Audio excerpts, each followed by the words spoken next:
we are back. We're talking Back for Blood. Got a chance to try the beta not once but twice on the open and close. Let's talk about it. Kalika-lika-low.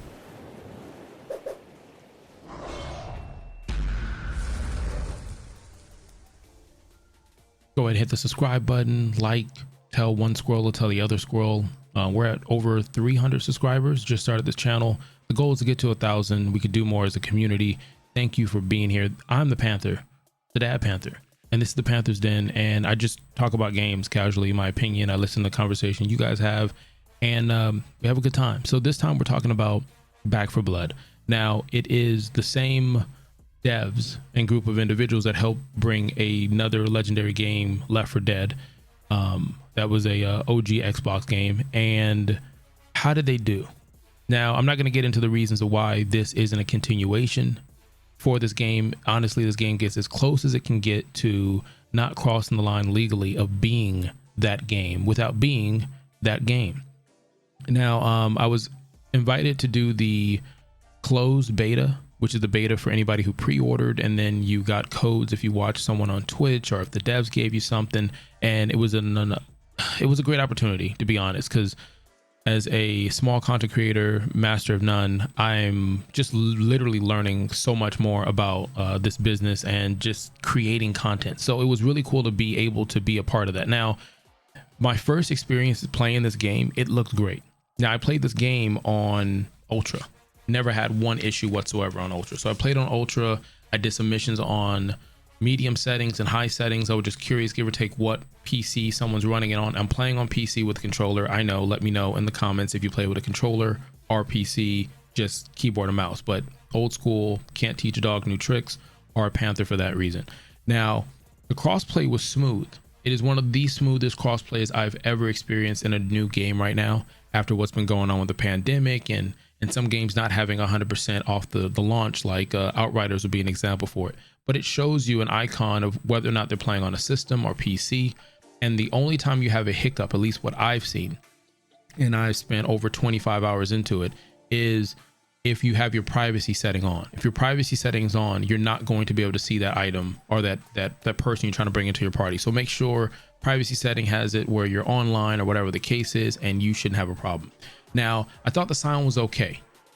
And what I mean by that, there was nothing amazing about it. I didn't get anything from the scores. Now, obviously, if you play the game, maybe you'll get better sound, but I felt from the zombies and the NPCs, it felt very bland. It wasn't as characteristic as the previous title. And when I say previous, you should know what I'm referring to, but I felt like the NPCs were repetitive. Now, again, this is just a small sample size. There could be more NPCs, adjustments, and things of that nature, but it just felt like you were literally just killing the same zombies, other than some of the big ones that had special kind of mini games into them where they would grab you, or the one that was similar to Spider-Man doing some stuff. It just felt like they were really repetitive. I remember the squad that we kept running with, we kept calling one of the zombies Dark Maul. It was pretty repetitive. It didn't feel like, and repetitive is fine, they're just hordes of zombies, right? Repetitive is fine, but it felt like their abilities didn't have any characteristics. And what I mean by that is, when you're using your firearms and you're hitting weak points, not necessarily did you need to hit the weak points to make a difference. Would it be an improvement? Probably. But there was times where you can clearly see the weak points on a character, but it didn't fit necessarily the character's philosophy, if that makes sense. So if you go back to the old game, you had different ones that would do different things, whether jumper, a tank style, but it fit their, I guess, their makeup. Like a guy that looked like he just left the gym. All right, so he's jumping around. He's dressed like he's playing basketball. Somebody that looks like a big brute, so they're upset, they're raging, they're coming right at you, so they're a tank, and they're brutally strong, like, if that's even a word, whatever. On this one, you didn't feel that. So there was even times where you're shooting, and I get the bird mechanism that you start the horde, which was cool because the horde would come from anywhere, and they're using an AI system that's similar to the previous games, where give or take what your team's inventory is, where you're at on the map, will determine what bosses and what horde spawn.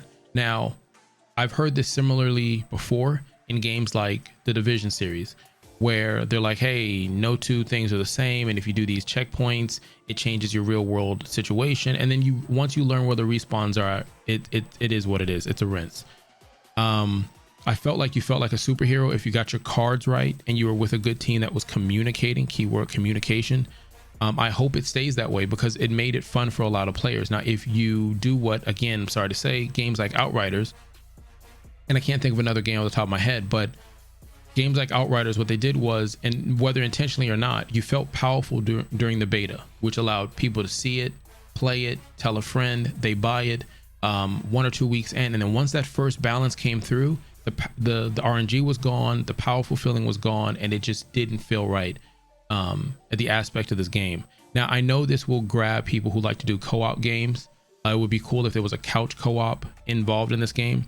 PvP, which I messed with a little bit, and it was clunky, so it turned me away from it, but I was never trying to get the experience of it. People are going to want to play that, and just the horror and zombie, that people like stuff like that and games, so it's always going to have a place. So I think the game is going to do well sell wise. Now, the PvP in the solo with the AIs being bots, a horrible experience. It's the best way I can say it. If you play this game with the intentions of playing by yourself, it's triple, double the work, because unless it's an issue with the beta and they'll fix it by the time it launches, the bots, though they do give you cover fire and they do help at certain points in time, I didn't see anything where I could ping and tell the bots what to do and where to be at. And then the bots it felt like they weren't strategically using their abilities, right? Like Mom's ability is stay in the back because she gives you a boost for your heals and you don't need her to drop because she will be able to get people up. Mom was literally running straight for the zombies and dying the first one, and that's the lifeline of the group. So it just felt like you didn't have that synergy of it. Also, there's times where, let's say you die, it happens, and you can jump in a body of a bot. That bot only collected gold. Again, it could be a beta issue, but it only collected gold, which means now I'm in a brand new body. There's no cards that were picked up while we were going through levels. There was no guns, no ammos picked up, just gold. That's a rinse. That's just not going to work. If you're playing the game solo, and I tried it, I purposely put myself in a situation where I only had either one online person playing a rando, or I was able to get it where it was just me and just bots for whatever the reason is. People dropped, whatever. And I wanted to see whether or not you can play this game solo. And it was hard for no reason other than the fact that the AI is doing whatever the heck it wants and it's trying the best. I did like the cards. The cards, they kind of have these cards that basically set it up where you'll get 5% or 5 points for your health or your stamina, or you might get 10% reload, or you'll get 45% health efficiency if you're going to re-heal someone. Those are really cool because you can stack a lot of those up multiple times. So I give you an example, the character I play with, and if I do get the game, it would be Mom. Again, healer support. If you know me from day one, it's what I do. It was cool because everyone would spec theirs different, but every time I spec Mom, it would be into health, into stamina, into heal efficiency. So I was able to heal people faster with less heals, and I was able to get boost off of having a melee weapon where if I got a melee killed, I would get my health back. So it was just certain things like that I could do to bring people back from the dead in case I dropped. If I died, everyone got a boost of heal, which means now you can come and pick me back up. So I like that element. I'm curious, how would it be when the beta is done and the metas come out where people actually have on paper what's the best build for each one? And again, it's PvE, so it really doesn't matter, but it'd be interesting because some of these same cards apply in PvP. The guns kind of looked and felt like Call of Duty, but the add-ons and the attachments, the way you would get them, legendary, epic, common, exotic, would feel similar to like an Apex Legends. The ping was really good to see in a game that should be a standard thing, to be honest, along with crossplay, cross progression, things of that nature. But it was good to see that because you can find a gun similar to, like, I guess let's go Apex Legends, where you can like, hey, if you're looking for this firearm, here it is. If you're looking for a hill station, here it is.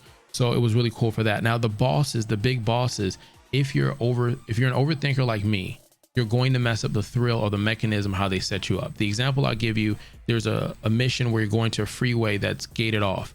If you just have your team slow down, or you slow down in general, because you're just double checking to make sure there's no zombies, by the time the zombie or the mega zombie or super boss or whatever pops up, you're far enough to a lot of times down that bad guy before it even gets to the point where the mechanism was supposed to make you freak out, panic, and lose teamwork.